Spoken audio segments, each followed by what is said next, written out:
रत्नागिरी तालुक्यातील बाव नदीचं रौद्र रूप पाहायला मिळालंय। बाव नदीचं पाणी पात्राबाहेर आलेलं आहे। नदीचं पाणी बागायतीमध्ये घुसलेलं आहे। नदीचं पाणी परचुरी पुलाला देखील लागलेलं आहे। पाण्याची पातळी जी आहे ती वाढतच चाललेली आहे। ही दृश्य आहेत रत्नागिरीच्या बाव नदीची। मनोज लेले आमचे प्रतिनिधी आपल्यासोबत थेट जोडलेले आहेत। मनोज, काय अपडेट आहेत सध्या रत्नागिरीतल्या पावसाचे? नक्कीच या ठिकाणी जो मुसळधार पाऊस रात्रीपासून कोसळतो आहे त्याचा परिणाम आता हळूहळू रत्नागिरी जिल्ह्यामध्ये दिसायला लागलेला आहे।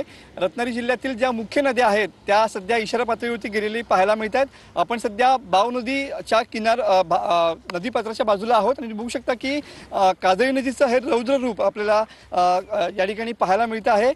ही वाहणारी बाव नदी आहे आणि या बाव नदीचं रौद्र रूप सध्या या ठिकाणी पाहायला मिळतंय। एकंदरीत जर बघितलं तर हा सगळा पट्टा जो आहे तो खाडीपट्टा म्हणून ओळखला जातो आणि सध्या जो पाऊस पडतो आहे त्यामुळे या परचुरीकडे जाणाऱ्या रस्त्यावरती या ठिकाणी जो पूल आहे तो जवळपास 30 ते 35 फूट उंचीचा आहे।